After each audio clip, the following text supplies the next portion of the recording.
Yo, what's up guys? It's Noah here, and in today's video, we're going to be breaking down the NBA slate on Draftkings and Yahoo for Sunday, June the 20th.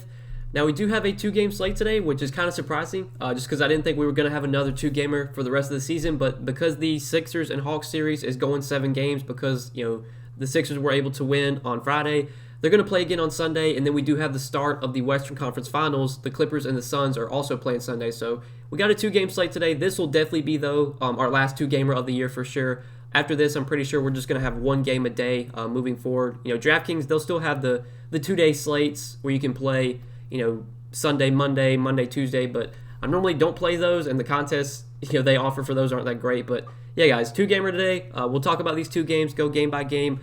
Just kind of break down the slate, give you guys my early thoughts, what does stand out to me looking on Saturday night. But before we get started with the breakdown, as always, I would appreciate it if you would click that like button down below. And if you are new to the channel here, be sure to click that subscribe button as well. Also, hit the notification bell so that way you do get notified every time I upload, and you also do get notified every time I live stream.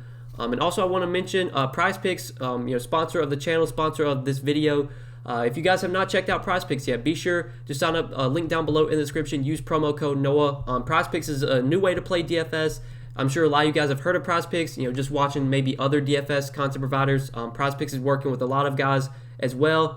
We partnered up, a couple weeks ago, and we're going to be working with them a lot moving forward. They're, like I said, a new way to play DFS. You're not playing against other players. You're not playing against, sharks, pro players, whatever you want to call them. It's you versus the projections. It's you versus the house. So they have their projection for each player, and you basically can pick the over or the under. Do they go over that projection? Do they go under that projection? Now, right now, they don't have anything yet posted for Sunday. I'm kind of recording this a little bit early. They haven't posted anything yet for Sunday, but they do have a lot of sports you can check out. If you're into esports, they have that. If you're into MLB, they have MLB, PGA. If you're into the U.S. Open, they got stuff for PGA for the U.S. Open on Sunday. If you want to bet on the final round. So yeah, there's a lot of cool stuff on PrizePicks. If you guys have not checked them out yet, be sure to use promo code Noah, as you can see at the bottom of the video. At the bottom of the video with the banner, use that promo code, get 100% match on your first deposit up to $100. If you do decide to deposit $100, PrizePicks will match that. They will give you an additional $100 to play with. So yeah, as always, guys, appreciate PrizePicks sponsoring this video. Be sure to check them out if you have not yet, and use that promo code Noah to get that deposit bonus. But let's go ahead and take a look at Sunday's two-game slate, and we'll start off with the Clippers and Suns game. So on the Clippers side, pretty much same scenario today as it's been these last few slates. Kawhi Leonard once again is going to be out for the Clippers. I don't know if he's going to play again in the playoffs. I don't know if he's going to play again in the series, but they've already come out and said that he will not be there for the first 2 games. He's not going to travel to Phoenix. So we got Paul George at the top for 10,300. Paul George, without Kawhi, he's been amazing in these last 2 games. Put up 71 and 54 DK points. He's played 40 and 46 minutes. Obviously last game was a game 7. Win or go home. So it kind of makes sense for Paul George to play as much as he did last game. He probably would have played the entire game had it stayed close. I think they did pull him a little bit early because it was they pretty much had the game in hand, but I think we do get 38 to 40 minutes from Paul George here. 10,300. He has been priced up a decent amount to kind of reflect this Kawhi news, but still looks like a really good option. We do have other studs that we'll talk about, though. You have Joel Embiid, playing in a Game 7. You have Trae Young playing in a Game 7. You have Devin Booker playing without Chris Paul. So there's other studs I think I do lean with over Paul George today, but I think Paul George is obviously a really good play on a 2-game slate. I don't need to tell you that. Just you can't play everyone, and I think I prefer Embiid. I prefer Devin Booker for cheaper. Between Trae Young or Paul George, I think that's pretty close. I might give the edge to Trae Young, but definitely think both those guys are in play today. But then the rest of these Clippers, Reggie Jackson, Nicholas Batum, Marcus Morris, all these guys benefit without Kawhi. Terrence Mann as well. We saw Terrence Mann have a massive game on Friday night, help them take on that game, win that Game 7. But looking at these Clippers, they've kind of all been priced up a decent amount now. Reggie Jackson last slate had an insane game as well, 38 minutes, 54 Draftkings points. I'm expecting Reggie to play probably 35 to 36 minutes here. Now, he's up to 6,100, so with the big price bump up, I don't think Reggie stands out as much as he did last slate when he was 5,200, but I still do like Reggie Jackson here. He's still in play for me. The minutes should be there. There's going to be more opportunity for him to score without Kawhi on the floor. There's going to be just more usage available. And so far in these 2 games without Kawhi, Reggie Jackson's been pretty productive. 33, 54 DK points. The minutes have been there. Don't think he stands out as like a top play at 6,100, but still, a viable option. Same could be said for Nicholas Batum, 5,700. He had a really good game last game, 28, 39 DK points these last 2 games without Kawhi. He's played 40 and 42 minutes. I'm expecting Batum to play 38 to 40 minutes today. At 5,700, he got a big price bump, but I think Batum is still viable. And then Marcus Morris, I think, actually might be my favorite of the 3, just because his price, it didn't move as much as those guys did. Obviously, he had a bad game last game. I think with him having a bad game last game, that's just going to keep his ownership down. He only played 29 minutes, only had 16 DK points, but that feels like a little bit of a fluke, just a bad game for Morris. Like most nights, I think without Kawhi, we're going to see Marcus Morris play 35, close to 40 minutes. He should be a lot more productive without Kawhi. He should get more opportunity to score. Just more usage is going to be available. And at 5,500, I like him a good amount in the mid-range. I think Morris, Batum, Reggie Jackson, all these guys are in play for me. But given the likely, maybe decreased ownership we get on Marcus Morris because he had a bad game last time, that does make me like him a little bit more today. I've been playing, a lot of times in the playoffs, you'll see it like guys will have a bad game and then their ownership will just be down because of that. And I like to jump on guys, when that's the case. Like if a guy has a bad game and I play him, and the price goes down or he's in a good spot again, I'm just going to play him again. So I played Marcus Morris last slate. He burned me, but I like going back to him today. I think the opportunity is still going to be there with Kawhi off the floor. And then do want to mention Terrence Mann, 4,900. He was a clear kind of top value play last slate. He was 3,200. The day that Kawhi got ruled out, they decided to go with Terrence Mann in the starting lineup. First game that Kawhi was out, Mann started, played 26 minutes, had 23 DK points. In the last game, he had the game of his life, 50 Draftkings points, played 36 minutes. He could not miss a shot, 15 for 21 from the field, 7 for 10 from 3. Obviously, we can't expect that to happen again. With the big price bump up to 4,900, Terrence Mann is still a solid value, but I don't think he stands out as much today. I think his ownership might be a little bit higher than it probably should be at this price point. I don't think his minutes are, I don't think it's a guarantee he plays 36 minutes again. Like he could play 25, 26, especially if he doesn't play as well as he did last game. Now, obviously, with him playing so good last game, he couldn't miss. I mean, they pretty much had to play in big minutes. But there's no guarantee we get like 36 minutes again from Terrence Mann, which I would just be a little bit cautious. At 4,900, he's still in play for me. Just I don't like him as much as I did last slate when he was 3,200. And that's probably it for me from the Clippers. Like Patrick Beverley, he's going to come off the bench, probably play like 20 minutes, maybe a few more. He had a really good game last game, but Patrick Beverley's not a guy I really like to roster. He just doesn't do much for fantasy. I mean, he's a guy that can get blocks and steals, but outside of that, I mean, he's not really going to score. Maybe he grabs a few rebounds, but for Patrick Beverley to have a good game like he did last game, for him to go for 30 Draftkings points, like you're just going to need a lot of things to go right. I think with his ownership probably going up because he had such a good game last game, with the price tag going up as well, Patrick Beverley's probably a guy that I'll be avoiding on the slate. I don't see really any reason to go to him with the price up. With there might most likely be an increased ownership. If he plays 20 to 25 minutes, I'm just gonna roll the dice and hope that he doesn't go for 30 plus fantasy points again, which seems pretty unlikely. So I guess if I was gonna play anyone off the bench, it probably would be Beverley. But still, I don't really like any of the bench guys. Zubac just hasn't been getting the minutes. Maybe with this being a different matchup, maybe going up against DeAndre Ayton, they maybe go with Zubac here, but obviously, even against Rudy Gobert last series, like they didn't really play Zubac much. So Zubac, Kennard, Rondo, I don't think I'm going to any of these guys. That pretty much does it for the Clippers. Now on the Sun side, there's a good amount to like here. We already have the news that Chris Paul is going to be out for this game. He's out with health and safety protocols. We don't know when he's going to play, if he plays at all in the series. But with Chris Paul out, big bump for Devin Booker. I think Devin Booker is a clear top option today at 8,900. He definitely should be priced. I don't want to say he should be like 10K, but I think he should be probably 95, 9,600. He's going to play 38 to 40 minutes. Without Chris Paul, he's going to just have the ball in his hands even more. We've seen Devin Booker have good games. During the regular season, Chris Paul didn't miss a ton of games, but it seemed like whenever Chris Paul did miss, Booker played really well. He's always played really well when he's kind of like the ball-dominant guy. He can still be super productive playing alongside Chris Paul. But without Paul, there's more usage available. There's more ball handling opportunity available. I think the assist numbers will see a big spike for Devin Booker. And at 8,900, he got priced up a little bit, but not enough in my opinion. I think Devin Booker is a clear, kind of top stud that if you consider him a stud, he's probably my favorite stud overall in the slate when you factor in just how much cheaper he is than all these other guys we've kind of talked about. Like Paul George, he's a lot cheaper than Embiid. He's a lot cheaper than Trae Young. I definitely like Booker today, one of my favorite plays for sure. Then the rest of these Suns, Ayton, Bridges, Crowder, I don't know if they really get any huge increases without Paul. Like Ayton, I don't think Paul being out really impacts him too much. If anything, it might hurt him because Paul's a guy that can, get the ball to Ayton. He's a guy that can, drive to the rim, get Ayton an open look, get the alley oop. So honestly, maybe having CP3 not out there probably hurts Ayton. I don't really know, but at 6,500, I think Ayton's a solid center option. Me personally, I've been paying up for Embiid at center these last few slates, and with Embiid on this slate, I think I'm going to try and jam in Embiid at center once again, especially after he burned people last slate. I think Embiid's going to be definitely lower owned than he was last slate, which makes me like him even more today. But 6,500, if you do want to go to DeAndre Ayton, I think he's a fine center option. If you're not paying up for Embiid, he's probably the next best center play. Maybe you could go to Clint Capella, but I think Ayton's definitely in play for me, just given the few options that we have at center.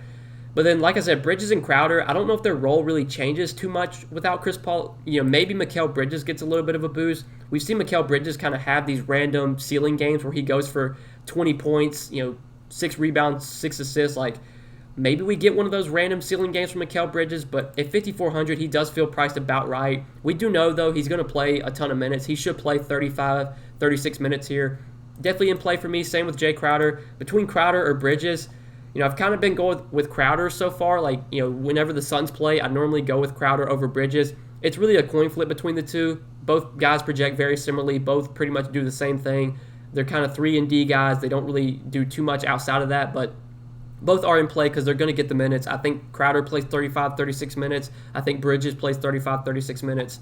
Both are solid options. Neither one are priorities for me, but, as last pieces in, if they fit into your lineup, I'm totally fine playing either one of Bridges or Crowder. But my favorite play from the Suns, not named Devin Booker, is probably Cameron Payne. Now, I don't know what the Suns are going to do with the starting lineup, but my best guess is that Cameron Payne starts in place of Chris Paul. Now, they could, that's not a guarantee. Like, they could just start Devin Booker at point guard and then maybe start, like I don't know, they could start a Torrey Craig, they could start Etuan Moore. Like we don't really know what they're going to do with the starting lineup, but my best guess is Cameron Payne starts in place of Chris Paul. Regardless, though, I think Cameron Payne is going to see increased minutes here. He probably plays at least 25, 26 minutes. If he winds up starting, that makes me feel confident that he probably gets 30-plus minutes. At 4K, DraftKings they didn't move his price. I mean, there's no reason he should be 4K today. He is a clear top value play with Chris Paul out. We've seen Cameron Payne be productive when he gets minutes, and obviously there's going to be more minutes available for him with CP3 off the floor. And Cameron Payne is also super cheap on Yahoo, so I do like him a lot over there as well. $12 looks like a really good value on Yahoo too. But outside of that, I think that's probably it for me from these Suns. Again, if they do something weird, if they start like a Torrey Craig or a Cam Johnson and they slide Booker to point guard, which is possible, then those guys will become viable. But assuming that Cameron Payne starts, he's probably my favorite value from Phoenix. And I don't think I'm going to go to anyone else, coming off the bench. So that does it for this game. We can go ahead and talk about the next game, the Hawks and the Sixers. And we'll start off on the Atlanta side. Trae Young at the top here, 10,100. Look, nothing not to like about Trae Young. He's been so good these last few games. 3 straight games with at least 56 fantasy points. In 2 of those 3 games, he's got at least 60 fantasy points. He's playing massive minutes, 40 minutes in each of those games. It's a Game 7 here, win or go home. I expect Trae Young to play 40-plus minutes. I expect him to dominate the usage, to just take a ton of shots. The entire offense is going to run through Trae Young. Again, we have multiple studs. We have Embiid. We have Devin Booker. We have Paul George playing without Kawhi. Or you have Booker playing without Chris Paul. So there's other guys you can go to. I think right now I'm leaning Embiid and Booker as my 2 favorite studs. I think Trae Young would probably be my 3rd favorite, with Paul George being 4th. But all 4 of those guys are really good pay-up options. You can't go wrong with any of them on this slate. I think Trae Young is a really good play here. It's just that I do prefer guys like Booker for cheaper. Embiid we'll talk about I like a lot too. But clearly Trae Young is a good option today. The rest of these Hawks guys, though, like Clint Capella, John Collins, I mean, they've just been so inconsistent in this series, and Clint Capella he's just not been good. I mean, the price tag at $6,900 he feels too expensive right now. I know, $6,900 feels cheap for Capella, especially during the regular season he was so good, was consistently putting up 40, 50 fantasy points a night, but in the playoffs he just hasn't been that productive. His best game in this series was game 3. He had 37 DK points. Until we see a good game from Capella, I just don't want to go there. I mean, it's a tough matchup. He hasn't been able to have success in this matchup. I feel better about DeAndre Ayton. Between Capella or Ayton, I think I would rather play Ayton if I had to pick one of those 2 guys. I think the only reason I would play Capella today, again, would just be due to the lack of options at center. If you look at the center position, you have Embiid at the top. If you don't go to Embiid, then you're either going to play Capella Ayton or Collins. Like, I guess you could play Zubac, but I don't think Zubac's that good of an option. I don't know how many minutes he plays. Sarge, Dwight Howard, like, I'm not going to play these guys. So really, you have 4 playable centers. If you're not playing Embiid, then, Capella is probably going to find his way into some lineups. But if I can, I want to try and pay up for an Embiid in center, or pay up for Embiid at center, which obviously, if I do that, I'm probably not going to get to Capella. Then John Collins is kind of the same thing. Like, he had 2 really good games, but then he had a stinker last game, only had 18 DraftKings points in 37 minutes. I've been saying it in all my videos. John Collins has just been so inconsistent this season. Like, you never know what you're going to get from him. Some nights he'll put up 40 DK points, and some nights he'll do what he did last game and put up 20 DK points. At 6,400, he feels priced appropriately. I don't think he really stands out to me on the slate. Same with Bogdanovic. Now, we do need to keep an eye on the status of Bogdanovic. He's actually questionable, which is kind of important. He got injured last game and was not able to return. There's at least a possibility that Bogdanovic doesn't play here. With it being a Game 7, I assume he's going to try and tough it out and play. But if he does get ruled out, if he does wind up sitting, that probably would benefit a guy like Lou Williams. I think that would definitely benefit Kevin Huerter, who we're going to talk about. If Bogdanovic is in, though, I don't think he really stands out. Now, the price tag has come down a little bit to $5,900, but we don't know, like, if he does play, we don't know exactly how healthy he's going to be. We've kind of seen, some of these guys, like Mike Conley, James Harden, like, when they're kind of playing through injury, they're just not their self, and that could be the case with Bogdanovic today. Like, if he plays, he might not be fully healthy. We don't really know what we're going to get from him. I'll probably be shying away from Bogdanovic on this slate. I haven't been playing him much at all in this playoffs so far, and I don't think I'm going to play him today. But Kevin Huerter, I liked a lot last slate. We talked about him in my video last slate, and I think going right back to him makes plenty of sense. He played 44 minutes last game. Now, I don't know if we're going to get 44 minutes again. I think, Bogdanovic getting ruled out in the second half, Bogdanovic not playing in the fourth quarter, I think that definitely benefited Kevin Huerter. He also played really well last game, had 17 points, 11 rebounds, 4 assists, a block and a steal.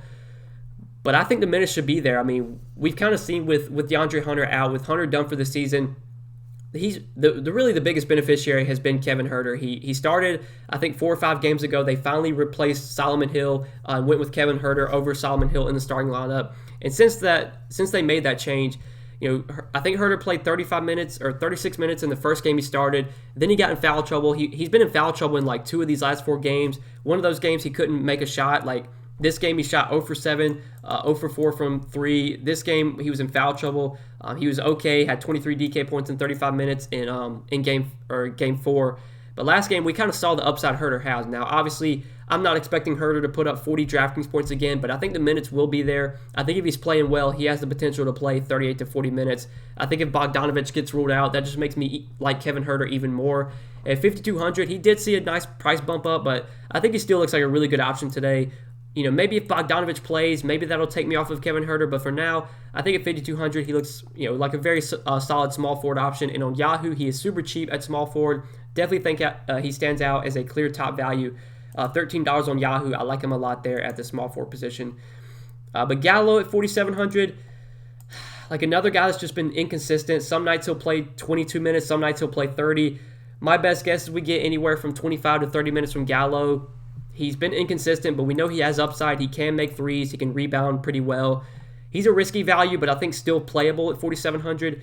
And then I do want to mention Lou Williams. Just, if Bogdanovic gets ruled out, I think there will be more minutes available for Lou Williams. He'll probably play at least 18 to 20 minutes, maybe more. At 3,400, he would definitely be one of the better punt value plays on this slate. So do keep an eye on that Bogdanovic news. If Bogdanovic does get ruled out, I think the biggest beneficiaries will definitely be Kevin Huerter and Lou Williams, and I would like Lou Williams a lot in that case.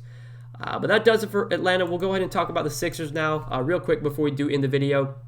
So on the Philly side, you got Joel Embiid at the top for $10,900. I've kind of been hinting at it all video. Embiid, once again, is one of my favorite pay-up options. He burned me last slate. He burned a lot of people. He was very popular. He was like 50% owned, had 41 DK points in 38 minutes, but I just don't want to look too much into that. I mean, we've kind of seen Embiid, he had that, I think it was game 4 maybe. Yeah, game 4 he had a bad game. He couldn't make a shot. Last game he didn't shoot the ball that well either. I'm just willing to bet that Embiid bounces back here. I mean, he's just been so good in the playoffs. We've seen the massive upside he has. In game 5, he went for 72 DK points. He's had multiple games in this series over 60 DK points. It's a game 7, win or go home. I expect Embiid to play 40 minutes. Like, if the game's close, Embiid's going to play 40 minutes. I was surprised he only played 38 last game. I think he's going to be out there as much as he can. Even though he's kind of playing through an injury right now, he has still shown massive upside. He's still shown the potential to put up 65, 70 DK points. Maybe with him disappointing last slate, maybe that keeps his ownership down a little bit, but given the lack of options at center, we've kind of talked about that these last few slates. It's just been tough to not pay up for Embiid at center because the other center plays you don't feel great about. Clint Capella, John Collins, I don't feel great about either one of those guys. Ayton's fine, but I don't really like Ayton that much either. Just the lack of options at center makes me want to pay up for Embiid. Just get that safety in. I know he had a floor game last game, but I'm willing to bet that Embiid bounces back here. He's one of my favorite studs once again. On Yahoo at $49, if I can pay up at center, I want to try and fit Embiid in over there as well. Then you have Harris and Simmons, who, for me, have just kind of been secondary plays. These last few slates, I really haven't been on Simmons or Harris at all. Harris has been kind of bad these last few games. It's 7,900. He feels priced appropriately. I guess if you're not playing Embiid, then you could maybe play Harris and hope that Harris has a good game and Embiid doesn't, but don't really like Harris. And Ben Simmons, he just looks bad right now. Like, 2 back-to-back bad games. He's been losing minutes because he can't make free throws. Like, at the end of the game, he got benched last game because he couldn't. They had to take him off the floor because they were afraid he was going to, they were going to hack him and he was just going to miss all his free throws.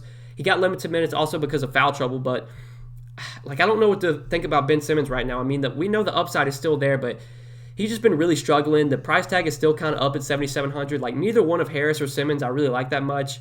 If I had to play one, I guess I'd go with Harris, but I don't feel great about either guy on this slate. I think the only way I would play them is if I'm not playing Embiid and I'm just hoping that Embiid has a floor game.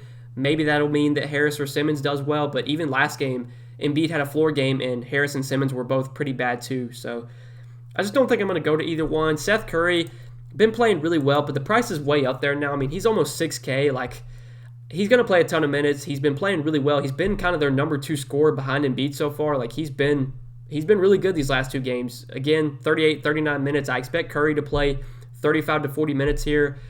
But at 5,800, I just don't think I can pay this price tag for Seth Curry. I just think he's a little bit overpriced right now. I think people are going to look at the box score. They're going to chase these games. And I know Curry had a good game again last game, but I'm just willing to bet that he doesn't go out there and break the slate. And if Curry goes out there and puts up 40 or 50 DK points, I'll move on to the next day. But if he puts up 35 DK points, obviously that's good for his salary. But I don't think he's going to be someone that you have to have at 5,800 if he puts up 35 DK points. And honestly, that kind of feels like his ceiling. I know he had 51 that one game, but that was just a total fluke performance. Most nights, Seth Curry's putting up at most 30, 35 DK points. So 5,800, I don't think I'm going to go to Seth Curry. Korkmaz is too expensive. Even though he's starting, he just hasn't shown any upside. The price tag's coming up. I don't see any reason to go to Korkmaz. And then these bench guys, we saw Tyrese Maxey have a good game last game, but he really benefited with Ben Simmons getting in early foul trouble. He was the first guy off the bench. He subbed in for Simmons when he got in foul trouble, and he played really well. He played 29 minutes, had 30 DK points. I'm not going to chase this either. I just have no idea how many minutes Maxey plays today. I think the main reason he saw so many minutes last game was just because of how well he was playing. If he's not knocking down shots like he did last game, Tyrese Maxey might only play 10 minutes, so I'm probably going to avoid him, and I think I'm going to avoid really all these bench guys. These guys have just been so inconsistent. Some nights, maybe Thibault has a good game, and then the next game he'll just do terrible. He really hasn't shown any upside at all. The minutes have been somewhat secure for Thibault, but no upside for him. Milton barely played last game because, Tyrese Maxey played so well. They could flip-flop today. It could be Milton that plays well and maybe Maxey struggles. But, these bench guys are just dart throws for me. I don't feel good about any of these bench guys. If I had to pick one, maybe just go with Maxey and hope he has another good game. But I don't think I'm playing anyone off the bench from Philly. Really just going to focus on the main guys, Embiid, Harris, Simmons, Curry. That's probably it for me from the Sixers. So, yeah, guys, that does it for this video for Sunday. Hope you guys did enjoy this little breakdown of Sunday's 2-game slate. If you did enjoy, click that like button down below. Click that subscribe button as well. Also, click the notification bell so that way you do get notified every time I upload. You also do get notified every time I live stream. And, before we end the video, I want to give a quick shout out to PrizePicks, sponsor of the video, sponsor of my channel. We've partnered with PrizePicks. We're going to be working a lot with them moving forward. Again, guys, if you have not checked out PrizePicks yet, be sure to sign up using promo code NOAH. That will give you a 100% match on your first deposit up to $100. If you do decide to deposit $100, PrizePicks will match that, give you an additional $100 to play with, and you can go check out the site for yourself, kind of see their player props for Sunday's game. Right now, like I said, they don't have anything posted yet for Sunday's game, but you can bet on pretty much every sport. They have PGA, esports, soccer, They have stuff for NFL for season long, like over under 330 fantasy points for Christian McCaffrey. They have rushing yards, like just have everything. So if you want to check out Prize Picks, see what they do have to offer, check it out. Link down below in the description, or just be sure to use promo code Noah when you do sign up. Get that get that deposit bonus on your first deposit up to $100. But yeah, guys, best of luck on the slate. I appreciate you watching the video. I hope you guys did enjoy, and we will see you in the next one. Good luck today, guys. Peace.